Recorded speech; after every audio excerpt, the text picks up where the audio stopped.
Senhores telespectadores, Torres Novas é uma cidade jovem.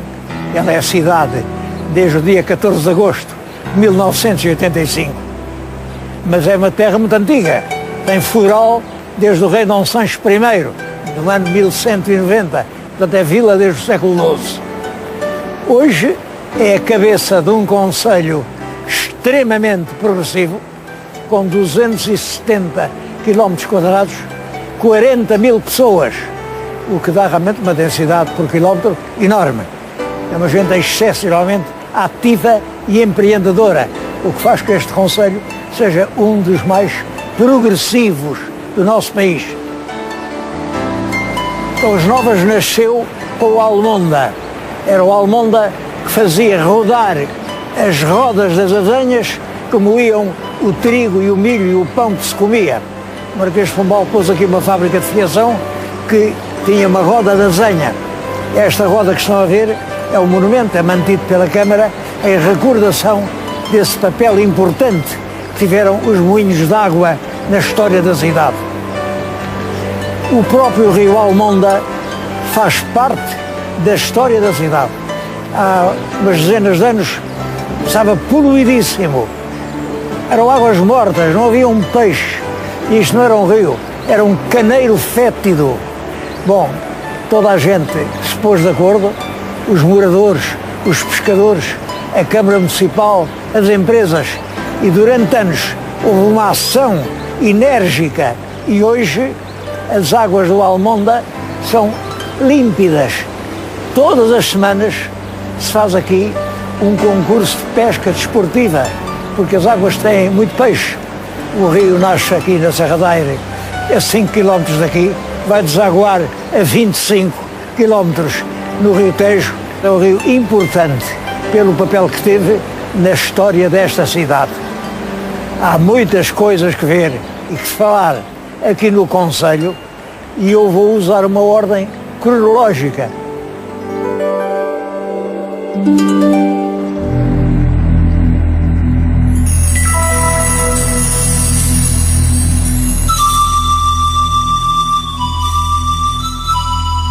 O monumento mais antigo, monumento natural, são as pegadas de dinossauros na Serra da Aire. Bom, isto é de há 175 milhões de anos. Eu peço ao senhor telespectador que faça um cálculo sobre o que são 175 milhões de anos. Os homens como nós apareceram há 40 mil. 40 mil para 1 milhão, imagina a diferença que há. Pois há 175 milhões de anos passaram aqui bandos de animais gigantescos, os dinossauros, que deixaram as suas pegadas marcadas no lodo. Depois essas pegadas foram cobertas por rochas calcárias. Ao retirar o calcário, apareceram as pegadas. São 20 trilhos diferentes. Cada trilho tem centenas ou milhares de pegadas. Esta é a maior pista de pegadas até hoje encontrada no mundo. No mundo. Essas 20 pistas revelam animais diferentes. Isso permite um estudo muito pormenorizado dos dinossauros, um estudo que ainda não tinha sido feito. Quando falo em dinossauros, chamo sempre a atenção para uma coisa. Eram animais extremamente robustos, eram gigantes. Um dinossauro destes que passaram aqui, cada um teria 30 metros de comprido. Nós, os humanos, poucos passamos de 2 metros e nenhum chega a 3. Eram resistentíssimos. E apesar disso, acabaram. Precisavam de grandes florestas e precisavam de um certo clima para viverem. Eles viveram mais de 100 milhões de anos. Há 60 milhões ainda havia dinossauros. Viveram muito tempo, pareciam que eram eternos, mas não eram. O mundo mudou e eles acabaram. E eu costumo dizer isto porque agora fazem-se tantas coisas que podem mudar o mundo que nós também corremos o risco de acabar.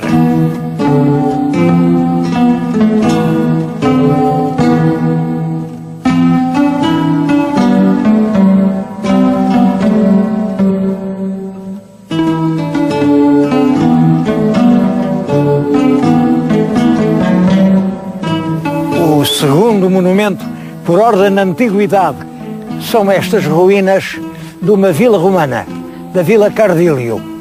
Isto é do século IV, quer dizer, esta gente que fez esta casa tão bonita não viveu aqui muito tempo, porque nos fins do século IV, durante o século V, terríveis bandos de bárbaros passaram por aqui, escavacaram tudo. Isto é um mosaico de há 1600 anos. Vivia aqui uma família, Cardílio, não sabemos se eram romanos, se não, porque costuma-se, sempre que se vê ruínas romanas, a gente diz eram romanos. Quer dizer que isso é um erro enorme. Sabemos, pelas inscrições com nomes próprios das ruínas de Conímbriga, que uma pequeníssima parte dos ocupantes eram latinos, vinham da Itália. Mais de 90% eram antigos indígenas que tinham absorvido a cultura romana completamente e que viviam à romana, falavam o latim, construíam as suas casas exatamente como os patrícios romanos. Da civilização romana ficou pouco. Diz um escritor cristão que a explicação é que os romanos eram mais bárbaros do que os próprios bárbaros e, portanto, seriam as próprias populações nativas que ajudaram a destruir a civilização romana. De qualquer maneira, eu estou-lhes aqui a falar uma linguagem que, com pouca mudança, é o latim. Tudo quanto sei do mundo é tudo quanto os latinos ensinaram. Portanto, somos realmente uma nação novilatina. O Olavo Bilac chamou a língua portuguesa última flor do Lácio, inculta e bela. Bom, inculta acho que não é, bela é com certeza.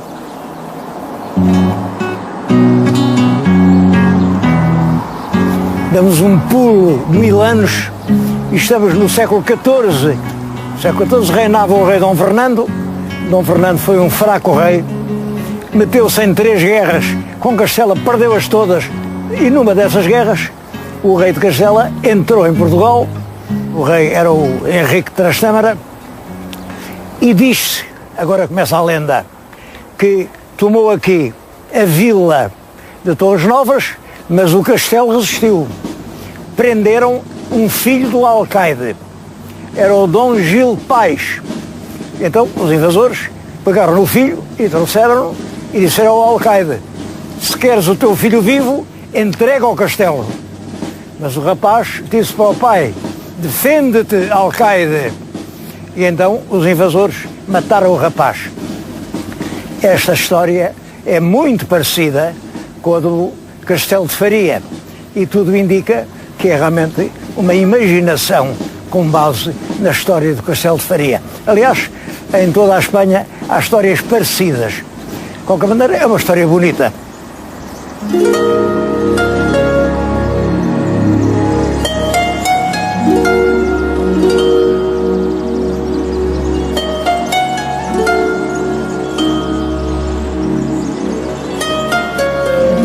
E a seguir a uma lenda do século XIV, vou contar uma história verdadeira do século XV.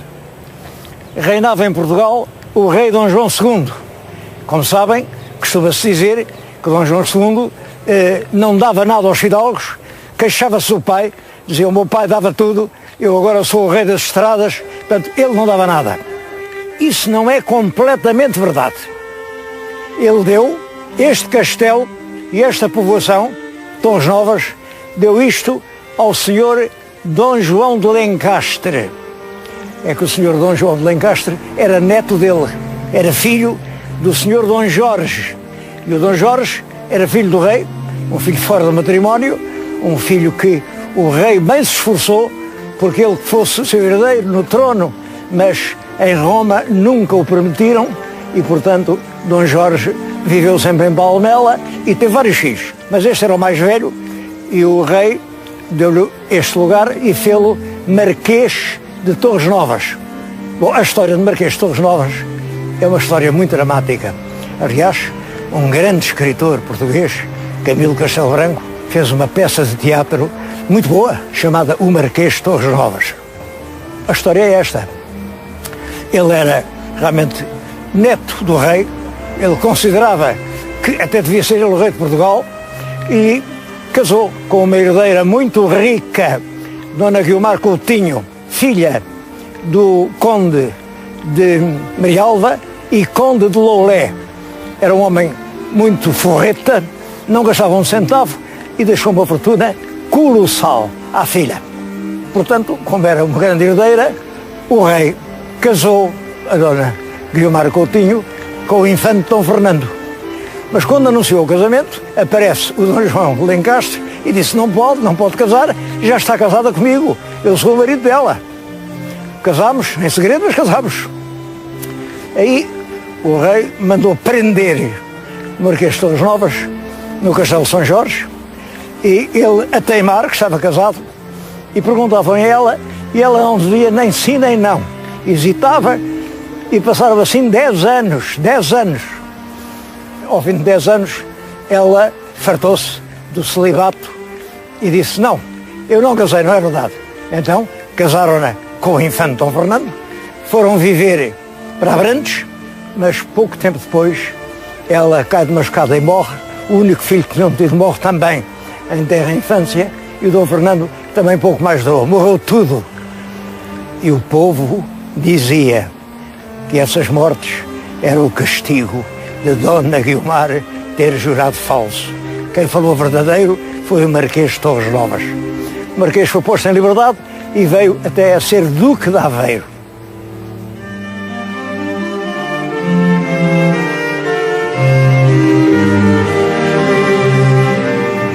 Século XVI, ano de 1535. El Rei mandou reunir cortes na sua vila de Torres Novas. Vieram todos os prelados, os grandes fidalgos e os representantes dos principais concelhos das cidades e vilas do reino. E juntaram-se todos nesta igreja, a igreja de São Pedro, como vê ainda por esta arcaria gótica, uma igreja muito antiga, e aqui se reuniam cortes para quê? Para quê? Para tratar do casamento da infanta portuguesa Dona Isabel com o imperador Carlos V. É que o imperador Carlos V exigia, para casar, que a noiva levasse um dote enorme. Para reunir esse dote era preciso lançar impostos aqui dentro e contrair empréstimos lá fora, nos mercadores da Flandres. Quem tratou dessa parte lá de fora da Flandres foi o tesoureiro-mor do rei, era o Fernando Álvares, que era o pai da Violante de Andrade. A Violante é a grande musa inspiradora dos versos de Camões. E por isso, depois do casamento feito, foi dada à Violante o título de Dama da Imperatriz. Por vezes, nos versos de Camões, se usa a palavra dama. Era a única dama, com o título oficial de dama, que existia na corte portuguesa. A Dama da Imperatriz. Lá se juntou o dinheiro, lá se pagou. Simplesmente o Carlos V aconteceu-lhe isto. Ele tinha marcado 3 ou 4 dias para estar com a noiva, mas esteve 3 ou 4 meses, porque conheceu-a e ficou extremamente apaixonado por ela. Dona Isabel era muito bonita, os retratos mostram claramente uma lindíssima mulher, mas, independente disso, tinha qualidades excepcionais. Quando o Carlos V andava por essa Europa, quem governava a Espanha era ela, e governou sempre bem, com critério, com caráter. Foi realmente uma grande imperatriz. Desse casamento nasceram vários filhos, mas o mais velho chamou-se Filipe, e quando em 1580 se discutiu quem devia ser rei de Portugal, foi esse Filipe II de Espanha, primeiro de Portugal, que disse exatamente: eu sou filho da Imperatriz Isabel, que era filha do rei Dom Manuel, portanto eu sou neto do rei Dom Manuel. Era verdade, era neto de Dom Manuel e era dos netos de Dom Manuel o que tinha mais qualidades para suceder no trono. Tudo isso começou aqui, nesta igreja, num dia de verão de 1535.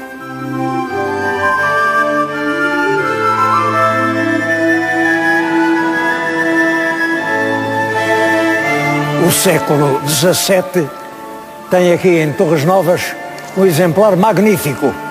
É a Igreja da Misericórdia. À porta tem a data 1610. Como vêem, a construção é luxuosa, forrada de azulejos, com talha muito boa, enorme, isto tem uma altura enorme. Reparem neste sacrário monumental.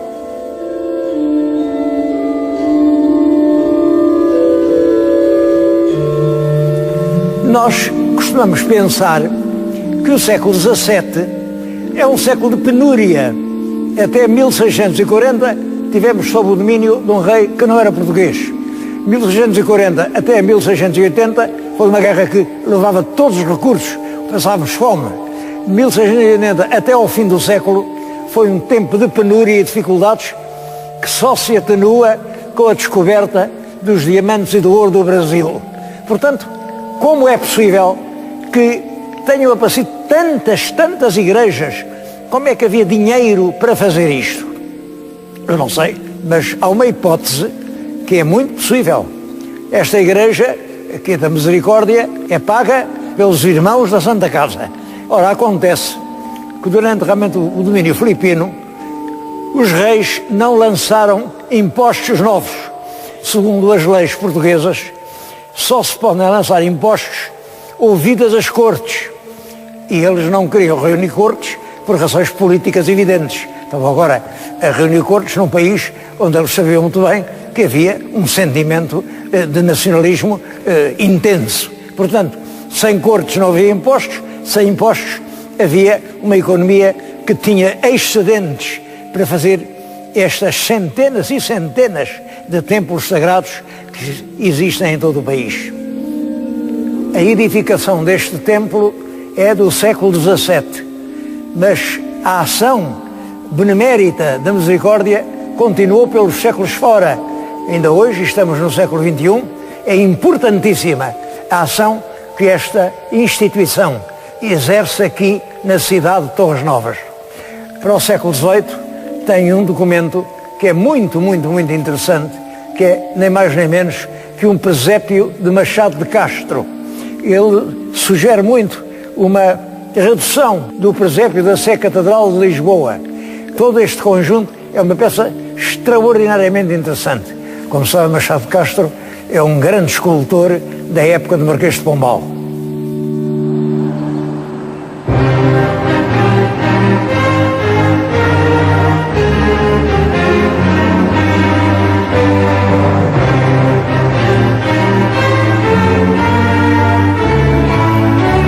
Para falar dos séculos XIX e XX, nenhum lugar é mais próprio do que este Museu Carlos Reis, inaugurado em 1993, consegue dar uma ideia da evolução da humanidade desde os primórdios da civilização. Mas o museu chama-se Carlos Reis porque Carlos Reis é um grande pintor e tem lá em cima uma série de quadros dele que eu quero que vejam com atenção.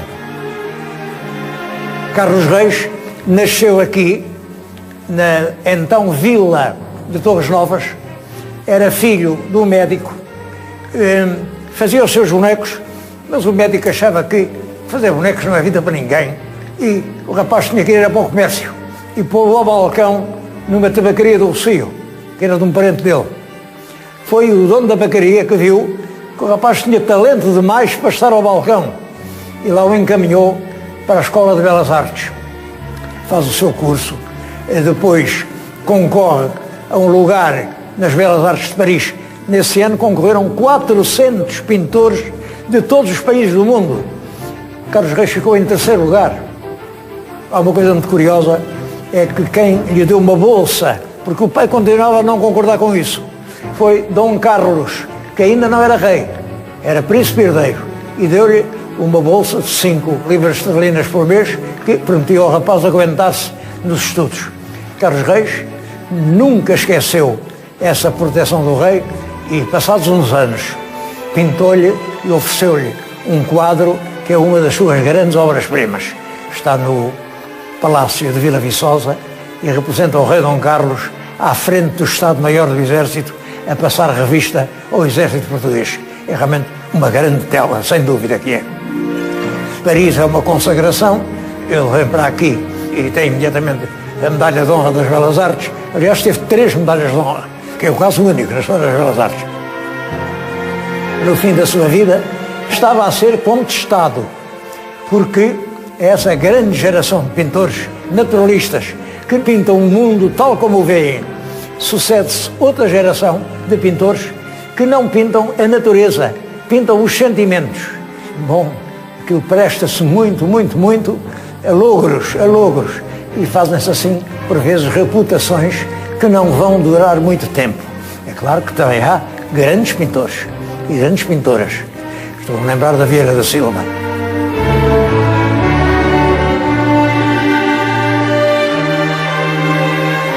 É de dizer que Carlos Reis foi sempre muito compreensivo, muito, das novas tendências. Sua figura, com a barba branca, era realmente admirável. Morreu em 1970. Eu ainda o conheci e vi quadros dele expostos no Salão de Belas Artes. Era um homem por quem havia um enorme respeito. Mestre Carlos Reis, era como se dizia.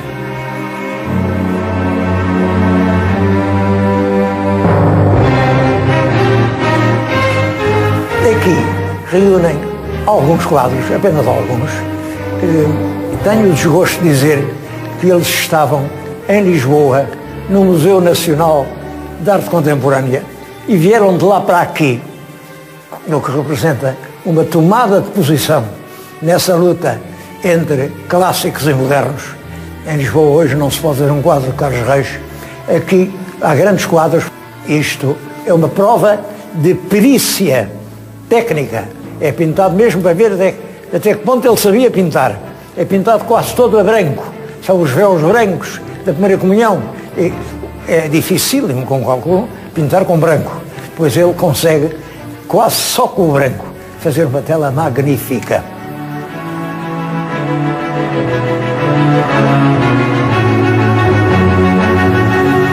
Um velho que saúda, é uma saudação em dia de casamento, os noivos estão ao fundo, ele, velho, ergue-se e levanta o seu copo à saúde, enquanto os outros assistem um bocadinho neutros, sem tomar parte no debate. Era, além disso, um grande retratista. Ele punha a alma das pessoas no quadro. Gostava só que vissem aqui o retrato do ator Xabi Pinheiro. Xabi Pinheiro fez rir gerações e gerações e tem muitos retratos, mas nenhum dá a alma de Xabi como este que aqui está. Mas há muito mais que ver. Só para ver esse museu vale a pena vir cá.